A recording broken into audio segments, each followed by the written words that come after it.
दोस्तों, बचपन में हमने बहुत कुछ मांगा, लेकिन कभी ये नहीं देखा कि हमारे माँ बाप क्या छोड़ रहे थे। आज की कहानी है एक पिता के फटी जूते की, जो हर दिन चुपचाप अपने बेटे के सपनों को ढोता रहा। सरस्वतीपुर, एक छोटा सा गांव, कच्ची गलियां, मिट्टी के घर और सीधे सच्चे लोग। इसी गांव में रहता था रामनाथ, एक मेहनती मजदूर। रामनाथ के पैरों में हमेशा एक ही जूता रहता, पुराना, घिसा हुआ और आगे से फटा हुआ। बरसात में उसी जूते में पानी भरता, गर्मी में पैर जलते, लेकिन रामनाथ कभी शिकायत नहीं करता। उस जूते की हालत ऐसी थी कि अंगूठा बाहर झांकता रहता, बरसात में पानी भर जाता और धूप में चमड़ा जलने लगता। गांव वाले कई बार कहते, रामनाथ नया जूता ले ले। रामनाथ बस मुस्कुरा देता, अभी ये चल रहा है। रामनाथ के पास न जमीन थी न दुकान। वो पास के कस्बे में मजदूरी करता था। रोज सुबह अंधेरे में उठता, पत्नी सुमित्रा और बेटा मोहन को सोता छोड़ निकल पड़ता काम पर। मोहन पढ़ने में तेज था। उसका सपना था शहर के बड़े स्कूल में पढ़ना, लेकिन वो स्कूल महंगा था।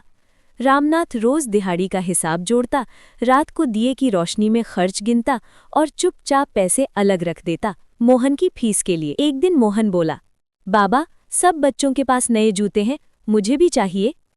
रामनाथ ने कुछ नहीं कहा। उसने अपने फटे जूते की ओर देखा और फिर मोहन के पैरों की ओर। अगले हफ्ते मोहन के लिए नए जूते आ गए।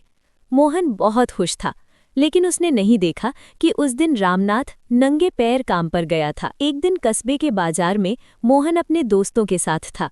अचानक उसने देखा उसका पिता सड़क के किनारे बैठा है। धूप तेज थी, रामनाथ के पैर जख्मी थे और वही फटा जूता अब पूरी तरह टूट चुका था। दोस्त हंस पड़े, देखो मोहन के पापा का जूता। मोहन का सिर झुक गया। उसे पहली बार शर्म महसूस हुई।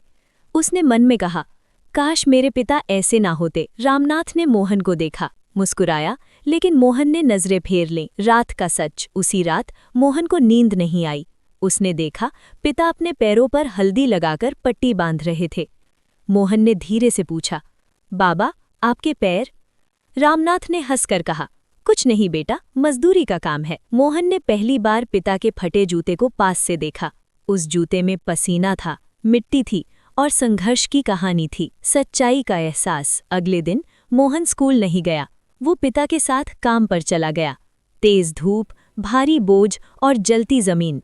1 घंटे में ही मोहन के पैर दुखने लगे। तभी उसने पिता को देखा, उसी फटे जूते में घंटों से काम करते हुए। मोहन की आंखें भर आईं। उसने कहा, बाबा, मुझे माफ कर दो, मैंने कभी नहीं समझा आप क्या सहते हो। रामनाथ ने मोहन को गले लगा लिया। जूते की असली कीमत। मोहन ने उस दिन से कभी जिद नहीं की। उसने पढ़ाई में मन लगाया, छात्रवृत्ति मिली, आगे चलकर वो बड़ा अफसर बना। पहली तनख्वाह से उसने अपने पिता के लिए सबसे अच्छे जूते खरीदे। जूते देते हुए बोला, बाबा, ये जूते नहीं, मेरी जिंदगी की नींव हैं। रामनाथ की आंखों से आंसू बह निकले। कहानी की सीख, बच्चों की हर सफलता के पीछे माता पिता का त्याग छुपा होता है। जो चीज़ हमें शर्म लगती है, वही किसी और का संघर्ष होती है। पिता का फटा जूता हमें सिखाता है कि असली अमीरी कपड़ों में नहीं, कुर्बानी में होती है।